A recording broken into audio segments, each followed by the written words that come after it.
अब देखो, देवदत्तादि पद प्रयोगे तु आख्यातार्थ कर्त्रादिभिस्तदर्थस्य अभेदान्वयः, यहां से चलना है। जैसे हमने देखा था कि जैसे देवदत्तः पचति, माने पचति का केवल प्रयोग करेंगे तो अर्थ क्या बनेगा, हम कल आपको बताए थे। एकत्व विशिष्टः यह कर्ता, तद्वृत्ति ही विक्लित्यनुकूलः, वर्तमानकालिकः, व्यापारः। लेकिन जब हम क्या करेंगे, देवदत्त पद का प्रयोग कर देंगे, तब वहां पर देवदत्त का अभेदेन अन्वय हो जाएगा कर्ता में। बात समझ में आई कि नहीं? तो बोध क्या जी। होगा? देवदत्ता भिन्नैक कर्तृक हाँ, माने और देवदत्ता भिन्न यह एकत्व भिन्न कर विशिष्ट तन कर्ता। तन्निष्ठा तन्निष्ठा यह तन्निष्ठः विक्लित्यनुकूलः अनुकूल विकलित अनुकूल वर्तमानकालिकः व्यापारः। व्यापार। जी। हम्म, चलिए, तो इसमें लिखना थोड़ा मुश्किल होगा भाई, ठीक है रहने देते हैं। आप आज वीडियो ही ऑन कर लीजिए, बस हो गया। हम्म,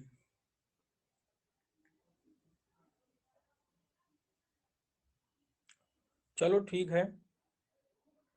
तो देवदत्तादि पद प्रयोगे तु आख्यातार्थ कर्त्रादिभिस्तदर्थस्य अभेदान्वयः, ये समझ में आ गया। अब देखो, एक घटो नश्यति, घटो नश्यति में क्या बोध होगा?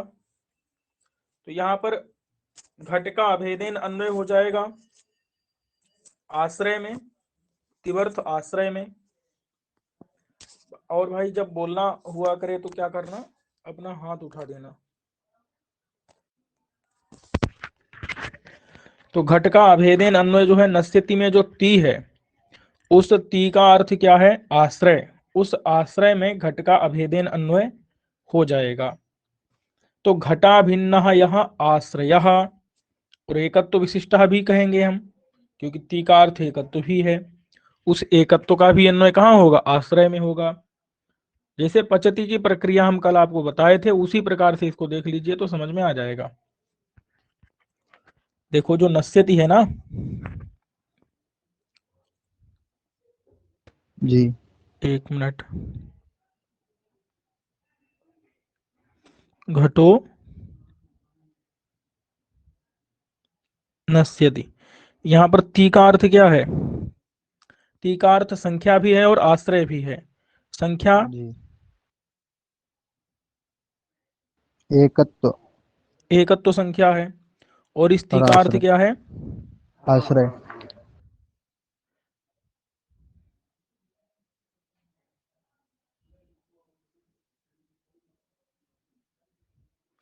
स्त्री का अर्थ आश्रय भी है। तो इस आश्रय का क्या होगा? ये जो घट है, इस घट के साथ में इस आश्रय का अभेद संबंध से अन्वय हो जाएगा, और एकत्व भी कहाँ चला जाएगा? इसी आश्रय में चला जाएगा। इसलिए घटा भिन्न यह एकत्व विशिष्ट आश्रय। और फिर उसके बाद वो आश्रय जो है कहाँ जाएगा? हम बता चुके हैं कल आपको, वृत्तित्व संबंध से व्यापार में जाएगा। यानी आश्रय वृत्ति ही व्यापार। व्यापार जो है, नस धातु का अर्थ क्या है? नासानुकूल व्यापार। इसलिए ये आश्रय कहाँ चला जाएगा? नासानुकूल व्यापार व्यापार में में वृत्तित्व संबंध से, माने आश्रय वृत्ति ही नासानुकूल व्यापार व्यापार। वर्तमान कालिक व्यापार।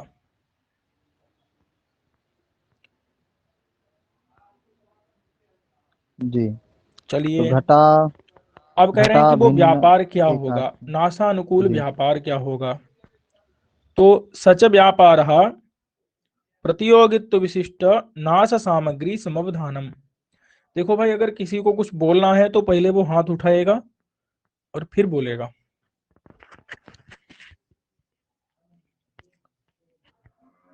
तो सच व्यापार प्रतियोगित्व विशिष्ट नाश सामग्री समवधानम। नाशानुकूल व्यापार क्या है? नाशानुकूल व्यापार का मतलब होता है कि ऐसा कार्य जिससे नाश उत्पन्न हो। तो ऐसा कार्य क्या है? लेकर के डंडा घड़े पर मारेंगे तो क्या होगा? घड़ा फूट जाएगा। अब यहां पर घड़े का जो अभाव हुआ, तो अभाव किसका हुआ? घड़े का। प्रतियोगिता किसमें रह रही है अभाव की? घट में। और उसी घट में जब नाश की सामग्री यानी दंड का संयोग होगा तो क्या हो जाएगा? उस घट का नाश हो जाएगा। यानी कि नाश का जनक नाश की सामग्री का संयोग और प्रतियोगित्व दोनों चीजें उसमें रहनी चाहिए। क्योंकि अगर प्रतियोगिता नहीं रहेगी तो उसका फिर हम अभाव कह सकते हैं क्या? उसका नाश कह सकते हैं क्या? नहीं कह सकते। यानी कि प्रतियोगित्व भी रहे और उसी के साथ साथ में नाश सामग्री का समवधान रहे। तो सच व्यापार प्रतियोगित्व विशिष्ट नाश सामग्री समवधानम। प्रतियोगित्व भी कहाँ रह रहा है? घड़े में। और नाश की सामग्री का संयोग जो है, नाश की सामग्री क्या है? दंड इत्यादि। और उसका संयोग भी कहाँ रह रहा है? घड़े में। इसलिए घट के अंदर नाशानुकूल व्यापार प्रतियोगित्व विशिष्ट नाश सामग्री समाधान रूप मिल जाएगा।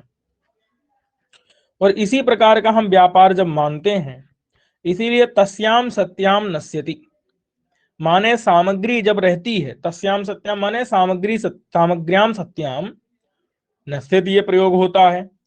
और जब नाश की सामग्री का समाधान नहीं रहता, यानी कि नाश की सामग्री पहले आई, घड़े से चिपकी, और उसके बाद जब संयोग खत्म हो गया तो फिर हम घड़े को बोलते हैं कि नष्टः, क्योंकि वहां पर प्रतियोगित्व विशिष्ट नाश सामग्री का समाधान नहीं रहा, भूतकालिक हो गया। तो जब व्यापार भूतकालिक होता है तो हम कहते हैं घटः नष्टः, क्योंकि प्रतियोगित्व विशिष्ट नाश की सामग्री का समाधान हो गया उसमें, माने एक बार लग चुका है।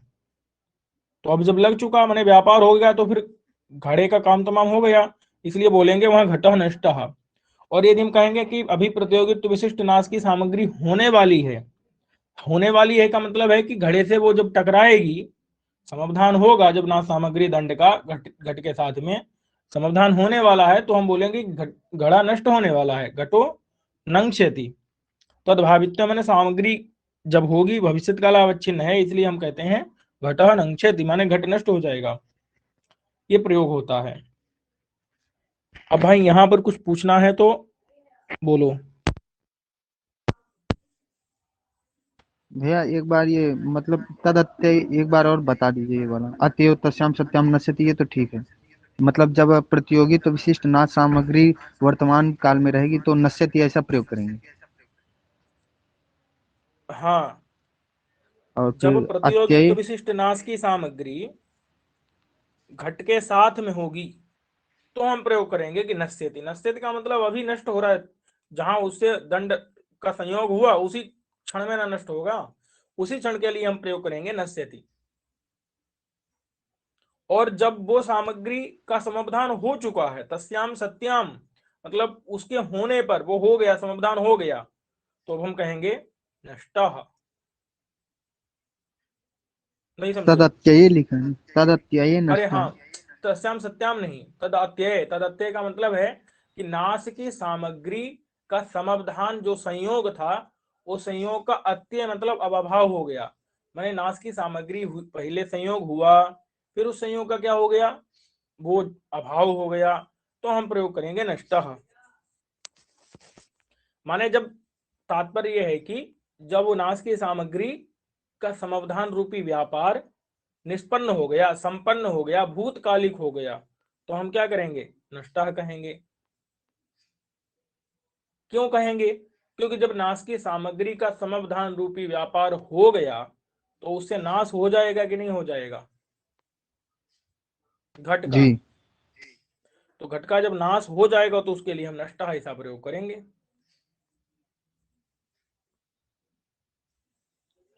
नहीं समझे? जी भैया। और यदि हम नाश की सामग्री का समवधान ये व्यापार न माने, यदि यहां पर सिर्फ नाश को ही व्यापार मान लें, क्योंकि नैयायिक हैं वो सिर्फ नाश की सामग्री के समवधान को नहीं मानते व्यापार, वो कहते हैं कि नाश ही व्यापार है। अब जब नाश ही व्यापार है तो नाश का कभी अत्यय होगा क्या? नहीं होगा। नहीं इसलिए होगा। नष्टः प्रयोग बनेगा क्या? नहीं बनेगा, ये कहना है। तो और तद्भावित्व का मतलब है वो जब सामग्री आगे होने वाली होगी, माने सामग्री का समाधान होने वाला होगा, जब समाधान होगा तो नाश उत्पन्न हो जाएगा, इसलिए हम कहेंगे कि घटः नंग्ष्यति, माने आगे होगा ऐसा। अब कह रहे हैं कि देवदत्तो जानाति इच्छति इत्यादौ च देवदत्ताभिन्न आश्रयकः ज्ञानेच्छाद्यनुकूलो वर्तमानः व्यापारः, ये बोध होता है। देखो, देवदत्तो जानाति इच्छति, यहां पर क्या है? जानाति में ती है, इच्छति में ती है, तो उस ती का अर्थ तो क्या रहेगा? आश्रय रहेगा, उसमें तो आश्रय। कोई समस्या नहीं है। एक मिनट,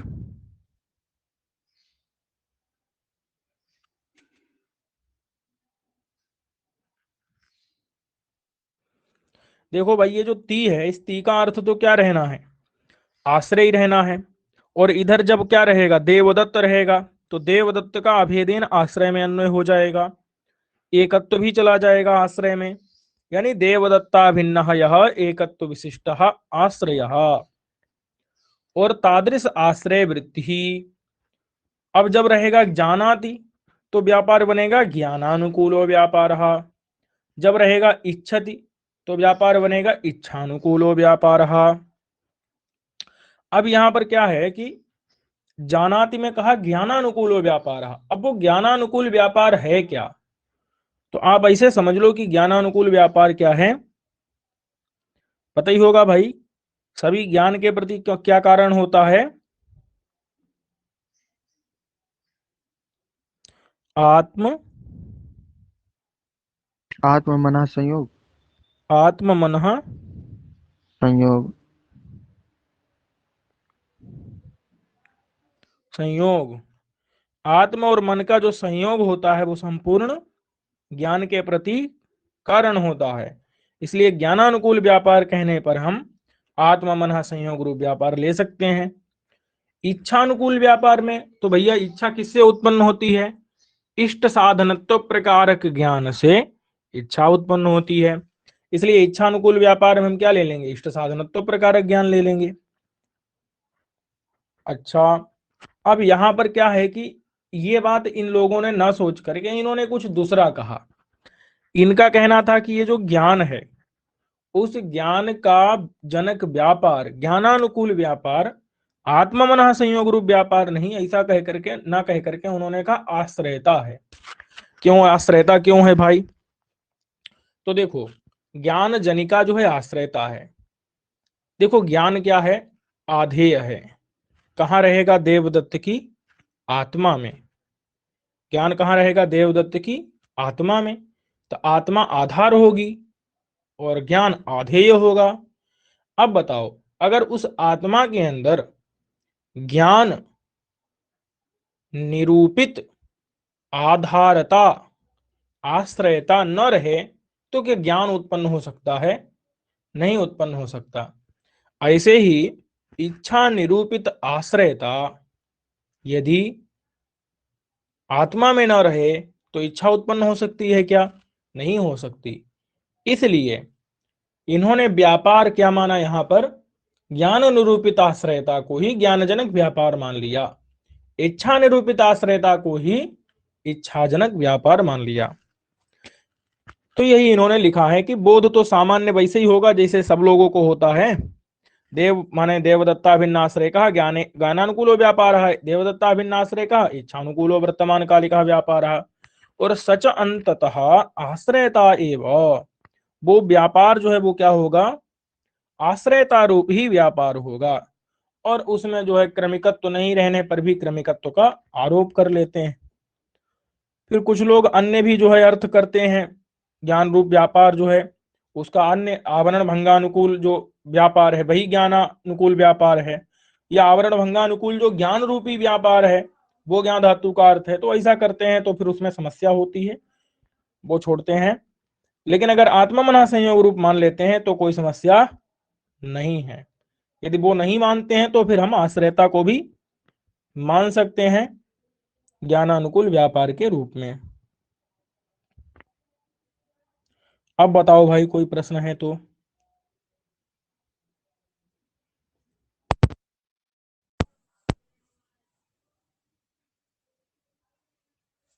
बोलो भाई बोलो। नहीं है भैया। समझ में आ गया क्या पूरा? जी।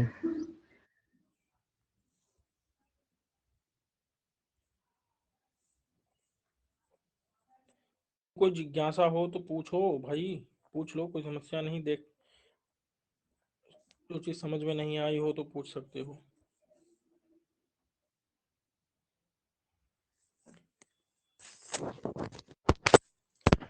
अब कह रहे हैं कि भाई आख्यात का अर्थ हमने क्या माना है? कर्ता और कर्म माना। आख्यात का अर्थ क्या माना है? कर्ता और कर्म।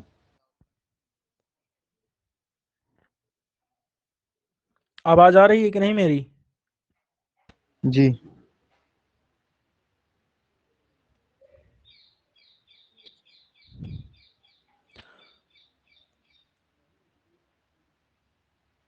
चलिए, तो देखिए आख्यात का अर्थ हमने कर्ता और कर्म माना है। तो पचति में भाई ये पचति में जो ती है वो ती क्या है? आख्यात है। और इस आख्यात का अर्थ कर्ता भी है और कर्म भी है, इसलिए इस ती से हमको कर्ता का भी बोध होगा और कर्म का भी होगा। तो कहते हैं नहीं भाई, इस ती से तो सिर्फ किसका बोध होता है? कर्ता का बोध कर्ता होता है, का। कर्म का नहीं जी। होता है। तो कह रहे हैं देखो, जिस प्रकार से कर्ता का होता है उसी प्रकार से कर्म का भी हो सकता है। जिस प्रकार से हमको कर्ता का बोध होता है, कर्ता मात्र का बोध होता है, कर्ता मात्र का बोध होता है, उसी प्रकार से कर्म मात्र का भी बोध हो सकता है ती से। जबकि हमको ती से कर्म का बोध तो इष्ट नहीं है। लेकिन अब वही बात है कि पहले सिद्ध कर चुके हैं कि ती क्या है? आख्यात है, और आख्यात का अर्थ कर्ता और कर्म दोनों होता है, इसलिए पचति में दोनों बोध होने लगेगा। अथवा कर्ता मात्र का जिस प्रकार से बोध होता है उसी प्रकार से कर्म मात्र का ही बोध होने लगेगा। तो हमको कोई ना कोई एक तात्पर्य ग्राहक बनाना पड़ेगा, ऐसा तात्पर्य ग्राहक जो कि ये बताएगा कि इस ती का अर्थ यहाँ पर सिर्फ कर्ता ही है, कर्म नहीं है। ऐसा कोई तात्पर्य ग्राहक चाहिए। तो कह रहे हैं देखो भैया, तात्पर्य ग्राहक है क्या? इस पचति में जो बीच में क्या है, पच के बाद में आकार दिख रहा है ना, ये सप है। और ये जो सप है वो तात्पर्य ग्राहक है, ये बताता है कि ती का अर्थ क्या है? ती का अर्थ करता है। और जब यहां पर हम क्या करेंगे,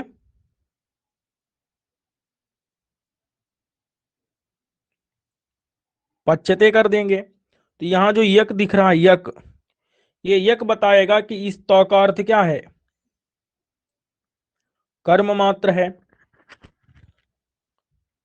तो जहां पर हम प्रायः तंग देखेंगे, तंग यानी आत्मनेपद देखेंगे, यक देखेंगे, अथवा चिण देखेंगे, तो वहां पर हम समझ जाएंगे कि यहां पर कर्म अर्थ है। और अगर हम कहीं पर शप देखेंगे, जैसे यहां पर शप हो गया, ऐसे श्रम देखेंगे, सप है, श्रम है, तो सप श्रम इत्यादि देखने पर हमको क्या समझ में आएगा कि उसका अर्थ होता है कर्ता। तिंग का अर्थ जो है उसके साथ में जो भी तिंग होगा उसका अर्थ क्या होगा? कर्ता होगा, माने कि व्यापार आश्रय होगा। और जहां पर तंग यानी आत्मने पद रहेगा, यक रहेगा, चिण रहेगा, तो वहां पर हमको समझ में आएगा यहाँ पर तो फलाश्रय अर्थ है, यानी कर्म अर्थ है। बात समझ में आ गई? जी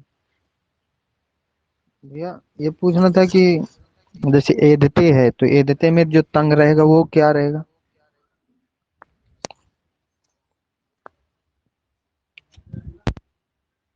आप बोलो। ये कह रहे थे जैसे तंग एधते में है तो उसका हाँ अर्थ हाँ क्या हाँ, होगा? देखो यहाँ पर तंग यक इत्यादि ले लेना है, यक भी साथ में जोड़ लेना है तंग के साथ में। जी ईदते में तो भैया सप नहीं है क्या?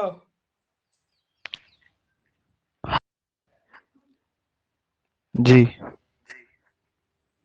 तो ये चीज है ना, इसको हम आगे समझेंगे, मतलब कहने का कि हम जिस प्रकार से विधान पाणिनि जी ने किया है तो इसको हम उस प्रकार से समझेंगे।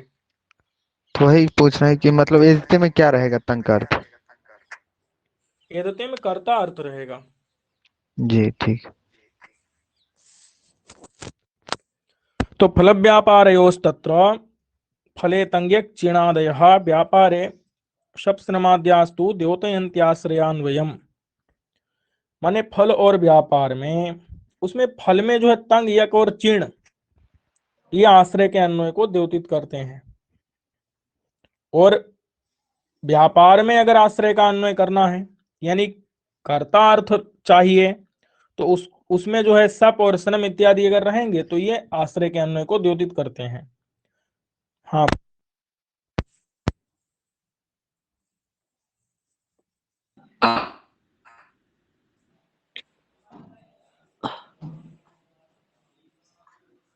भाई, आवाज नहीं आ रही है।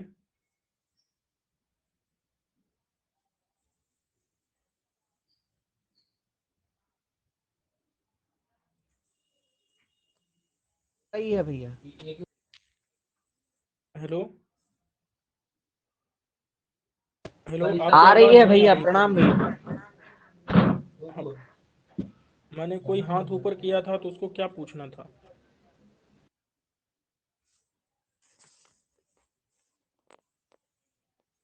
आवाज थोड़ा कट कट के आ रही थी। अच्छा ठीक है। अब देखो, कहते हैं कि तंगादयः फले आश्रयान्वयम द्योतयन्ति। जो तंग इत्यादि हैं, तंग यक चिण आदि, वो फल में आश्रय के अन्वय को द्योतित करते हैं। यानी कि हमारा जो आश्रय अर्थ निकलेगा, वो आश्रय किसमें, उसका किस माने उसका अन्वय किसमें होगा? फल में होगा। यानी कि वो आश्रय जो है ना, फल का आश्रय लिया जाएगा, मतलब कर्म लिया जाएगा, क्योंकि फलान्वयी जो आश्रय होता है वही कर्म होता है, इसलिए उसका अन्वय किसमें होगा? फल में अन्वय होगा। तो तद्योतकाः कर्मद्योतकाः। फिर व्यापारान्वयी आश्रय कर्ता होता है, इसलिए तद्योतकाः कर्तृद्योतकाः। माने कि ये जो है कर्ता अर्थ जब रहेगा ना, तो उसका अन्वय कहाँ करेंगे? हम व्यापार में करेंगे। अगर व्यापार में नहीं करेंगे तो वो व्यापारान्वयी आश्रय नहीं होगा, इसलिए तो वो कर्ता ही नहीं कहा जा सकेगा। द्योतयन्ति यानी तात्पर्यम ग्राहयन्ति। तो ये बात समझ में आ गई। अब कह रहे हैं कि ननु एवं क्रमादमुम नारद इत्यबोधि सह इत्यादौ पच्यते ओदनः स्वयमेव इत्यादौ च व्यभिचारः। क्योंकि क्रमादमुम नारद इत्यबोधि सह, यहाँ पर कर्ता अर्थ में चिण आया है, और पच्यते ओदनः स्वयमेव में यहां पर भी कर्ता में ही लकार आया है। यद्यपि यहां पर कर्म की ही कर्तृत्व रूपेण विवक्षा की गई है। पच्यते ओदनः स्वयमेव मतलब जैसे ओदनम पचती, तो कहते हैं ना कि क्या ओदन पका रहा है? नहीं नहीं, ओदन तो स्वयं पक रहा है। पच्यते ओदनः स्वयमेव, ओदन तो अपने आप ही पका जा रहा है। तो वहां पर माने सौकर्यातिशय विवक्षा में हम कर्म की क्या कर लेते हैं? कर्तृत्व रूपेण विवक्षा कर लेते हैं, इसलिए कर्ता अर्थ में लकार आएगा। तो कर्मवत कर्मणा तुल्य क्रिया, ये कहता है कि कर्मवत भाव हो जाता है। कर्मवत भाव का मतलब है कि कर्ता में लकार आने पर भी यक, आत्मनेपद, चिण, चिणवत, ईट, ये सब चीजें अतिदेश से वहां पर आ जाती हैं। अब यहां पर ध्यान देना कि ये सब चीजें ऐसी हैं जो कर्म का द्योतक हैं, फिर भी इनके रहने पर भी हमारा लकार कर्ता में ही है, इसलिए वहां कर्ता का ही बोध होगा। यद्यपि वो कर्ता जो है कर्म ही था पहले, उस कर्म का ही कर्ता के रूप में बोध हो रहा है, लेकिन बोध तो कर्ता का न हो रहा है, अन्वय तो उसका व्यापारे में न हो रहा है। वो अलग बात है कि आजकल जो फल था ना, वही व्यापार बन गया है। पाच्यते ओदना स्वयं में जो फल है ना वही व्यापार बन चुका है, विकलितीय यहाँ व्यापार है, और उस व्यापार में विकलित रूप व्यापार में ओदन का अन्वय हो रहा है, कर्ता का। ये सब अलग बात है, लेकिन वो तो भैया व्यापार में रहा है, बोध तो कर्ता का हो रहा है, इसलिए तंगयक के रहते हुए भी उसका बोध हो रहा है, इसलिए व्यभिचार है। पच्यते ओदना में यहाँ पर जो है माने यक भी है और तंग भी है।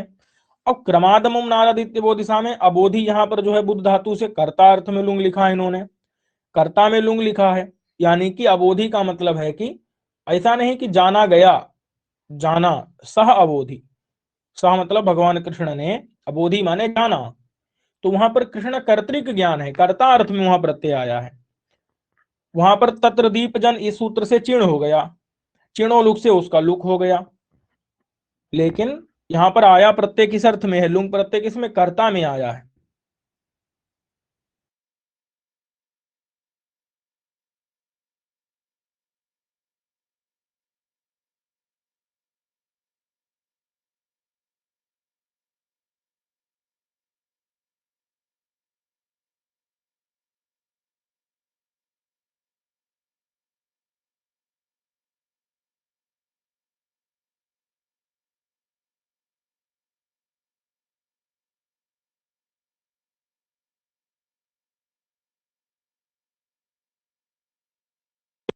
जहां कर्म कर्ता बन जाता है, कर्म कर्त्री मतलब कर्म बन गया कर्ता, तो कर्म कर्त्री मतलब कर्म बन गया कर्ता, ऐसा जो कर्ता जहां जहां जिस बोध का विषय होगा वहां पर विपर्यय देखा जाता है। कर्म कर्तृ विषय आदो मतलब कि कर्म ही कर्ता बन गया, ऐसा कर्ता जहां पर जिस शाब्द बोध में विषय होगा, अथवा अन्य आदि से जो है, जैसे क्रमादमुम नारदित्य बोधिसा ये भी ले सकते हैं, तो वहां पर जो है इन सभी स्थलों में विपर्यय देखा जाता है, व्यभिचार देखा जाता है। इस कारण से हम लोग तस्माद यथोचितम ज्ञेयम द्योतकत्वम यथागमम, इसलिए यथोचितम जिस प्रकार से उचित है, जिस प्रकार से आगम में मतलब कि हमारे शास्त्रों में प्रतिपादित है, उस प्रकार से हमको द्योतकत्व को समझ लेना चाहिए। शास्त्रों में अगर लिखा है हमारे कि यहाँ पर जो है अबोधि में कर्ता में आया प्रत्यय, तो हमको कर्ता में समझना है। पच्यते में जो है यहाँ पर भी कर्ता में है, तो हमको कर्ता में समझना है। लेकिन अगर कोई सूत्र ऐसा है जो कर्ता और कर्म दोनों में करता है विधान, कर्ता और कर्म दोनों में विधान करता है, तो उसके लिए जो है कुछ विशेष बात है जो कि आगे लिखी मिलेगी, तब हम समझ लेंगे। चलो, तो ये समझ में आ गया ना कि हमको अपने जैसा उचित है, जिस प्रकार से हमारे शास्त्र में प्रतिपादित है, उस प्रकार से हमको समझना है। और कर्म कर्तृ विषयादो मतलब जहां कर्ता ही कर्म हो गया। अब बताओ इसमें कोई जिज्ञासा है तो? भैया कर्मवत कर्मणा तुल्य क्रिया, इसे थोड़ा समझाइए कैसे। देखो, पहले कर्मवत कर्मणा तुल्य क्रिया, कर्मणा कर्मणा तुल्य क्रिया कर्ता कर्मवत भवति, कर्म के साथ मतलब कर्म की जो क्रिया है वैसी ही क्रिया जब कर्ता की हो, तो पच्यते ओदन स्वयं भी यहाँ पर देवदत्त ओदनम पचति, तो यहाँ पर ओदन कर्म है, और कर्मस्था जो क्रिया विकृत्यात्मिका फलात्मिका या क्रिया, और पच्यते ओदन स्वयं इस वाक्य में जो कर्ता है ओदन, देखो कर्ता का मतलब क्या होता है, ये नहीं कि माने कर्ता जो है रूढ़ हो गया, देवदत्ता है ओदन पचित में देवदत्त वही करता है।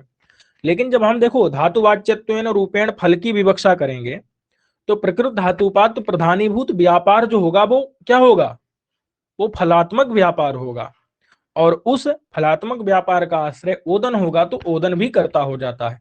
कहते हैं ना क्रियायाम स्वातंत्र्येण विवक्षितो अर्थः, तो जब क्रिया में स्वातंत्र्येण हम ओदन की विवक्षा करेंगे तो ओदन कर्ता हो जाएगा। लेकिन वो ओदन कभी कर्म था ना, देवदत्ता ओदनम पचति, इस वाक्य में जब हम व्यापार दूसरा ले रहे थे, हम जो है फल रूप व्यापार नहीं मान रहे थे, तो उस कर्म के अंदर रहने वाली जो क्रिया, वो क्रिया आजकल क्या हो गई है, इस कर्ता के अंदर रह रही है। इसलिए कर्मस्थया क्रिया तुल्य क्रिया कर्ता, कर्मस्थाया क्रिया तत्तुल्याया क्रिया सा क्रिया इदानीं वर्तते कर्तरि, ऐसा कर्ता, कर्ता का मतलब है वही प्रकृत धातुपात प्रधानीभूत इत्यादि जो प्रधानीभूत व्यापार मतलब फलाश्रय यानी कि ओदन। और वो ओदन जो है क्या हो जाएगा, करता है, लेकिन वो कर्मवत हो जाएगा। कर्मवत हो जाएगा का मतलब है कि वही यक चिण चिणवत इत्यादि सब हो जाता है। ये बात समझ में आ गई कि नहीं? जी भैया। बोलो भाई, समझ में आई कि नहीं आई? जी। तो फिर आगे चलते हैं। कर्म कर्तृ विषय आदौ मतलब पच्यते ओदना स्वयं वित्यादौ। यहाँ बोध क्या होता है, एक ओदना भिन्नाश्रय कह पाकानुकूलो व्यापार। एक जो ओदन, फिर ओदन का अन्वय ओदना भिन्न आश्रय, क्योंकि यहां पर तो जो है ओदन ही क्या बन चुका है, कर्ता बन चुका है। तो ओदना भिन्न आश्रय कह पाकानुकूल व्यापार। देखो पाकानुकूल व्यापार बोध हो रहा है, कर्ता अर्थ माने बोध हो रहा है, कर्ता का व्यापार का बोध हो रहा है, और व्यापार में ओदन का अन्वय हो रहा है। फिर क्रमादिति आदि पदग्राह्यम, आदि आया ना वहां पर कर्मकर्तृ विषयादौ में, तो वो क्रमादमुम ले लेना है। वहां पर क्या बोध होता है, वहां होता है कि देखो भैया पहले वह नहीं है चयस्तुषाम इत्यवधारितम, पूरा वह क्रम से होता है। पहले सामान्य बोध होता है कि ये क्या है, तुषाम चय है। फिर उसके बाद थोड़ा और विशेष होता है, फिर विभु विभक्तावयवम, फिर अवयव का विभक्त माने विभज्य बोध होता है। और फिर उसके बाद और पता चलता है कि ये तो क्या है, जब शरीरी अवयव विभक्त हो गए शरीरी है तो फिर विभुर तथा विभक्तावयवम शरीरी पुमान, इत्यवधाति। इस प्रकार से सब मतलब हो जाता है। तो क्रम से बोध होता है, तो वहां पर सामान्य विशेष ज्ञान पूर्व का, ये समझ में आ रहा है कि नहीं? जी भैया। पहले सामान्य ज्ञान हुआ कि एक तेज पुंज है, फिर उसके बाद थोड़ा और ज्ञान बढ़ा, फिर और ज्ञान बढ़ा, आखिरकार हो गया कि ये नारद है। तो सामान्य विशेष ज्ञान पूर्व कहा एक नारद विषयक ज्ञानानुकूल। देखो एक नारद जो है तद विषयक ज्ञानानुकूल, यहाँ ज्ञानानुकूल व्यापार बोल रहे हैं, यानी कि कर्ता, कर्ता आ रहा है सामने, फल नहीं आ रहा है। अन्वय किसमें हो रहा है, कृष्ण का, व्यापार में अन्वय हो रहा है। ज्ञानानुकूल कृष्णाभिन्न आश्रय कहा भूतकालिक व्यापार। तो यहाँ कृष्ण का अन्वय व्यापार में कर रहे हैं, यानी कर्ता अर्थ है यहाँ पर लुंग लकार का। तो जब कर्ता अर्थ है, और पीछे बता चुके हैं कि जहाँ चिन्ह रहेगा वो कर्म अर्थ होगा, वहां फल में अन्वय होगा, यहाँ तो नहीं फल में हो रहा है, तो सब व्यापार में हो रहा है। इसलिए कह रहे हैं कि यथोचितम, यथोचितम यानी सकर्मक धातु समभिव्याहृत भाव साधारण विधि विधेय चिणयगादि कर्म द्योतकम। सकर्मक धातु समभिव्याहृत, देखो जहां सकर्मक धातु में रहेंगी और उन अभ्यार्थ अगर चिण यगादि है तो वो कर्म का द्योतक होगा। अब कह रहे हैं एक बात बताओ, यहां पर जो है क्रमादमुम नारद इत्य दिशा में बुध धातु सकर्मक है कि नहीं है, और सकर्मक धातु से यहां पर संविभ्यार्थ चिण था कि नहीं था, क्या ये कर्म का द्योतक है? नहीं है। तो कह रहे हैं देखो ऐसे नहीं होगा, भाव साधारण विधि से विधेय होना चाहिए कर्म। वो कर्म किससे विधेय होना चाहिए, भाव साधारण विधि से, यानी ऐसी विधि हो जो भाव के साथ में हो, माने भाव अर्थ में भी वो विधान करती हो और कर्म अर्थ में भी विधान करती हो, ऐसी विधि से विधेय जो चिण्यगादि है वही कर्म का द्योतक होगा। बात समझ में आई कि नहीं? कर्म में भी विधान करे, भाव में भी विधान करे। हाँ भाई बोलो। ये भाव साधारण विधि कैसे? देखो जैसे भाव कर्मणों सूत्र है, आत्मनेपद विधान करता है, सकर्मक धातु से आत्मनेपद विधान करता है। तो सकर्मक धातु से जो है आत्मनेपद, अब देखो वहां पर क्या है, सकर्मक धातु से जब वो भाव कर्मणों से आत्मनेपद होगा, जब भाव कर्मणों से सकर्मक धातु से आत्मनेपद होगा तो ये बन जाएगा, सकर्मक धातु से समभिव्यार्थ हो जाएगा कि नहीं वहां पर तंग, और वो भाव साधारण विधि से विधेय होगा। जो वहां कर्म का विधान होगा, कर्म का विधान मतलब कर्म अर्थ में प्रत्यय का विधान, वो उससे होगा जिसमें भाव अर्थ में भी प्रत्यय का विधान किया जा रहा है। नहीं समझे? भाव में भी जी। विधान है प्रत्यय का और कर्म में भी विधान है प्रत्यय का, इसलिए भाव साधारण विधि से विधेय हो जाएगा वहां पर। ऐसा जो चिण अथवा यक होगा वो अगर सकर्मक धातु से समभिव्यार्थ है तो कर्म का द्योतक होगा। में आया? जी आगे। तो ठीक है भैया, आज इतना ही रहने देते हैं। चलिए मैं रिकॉर्डिंग जी जो है बंद कर देता हूँ। जी भाई प्रणाम।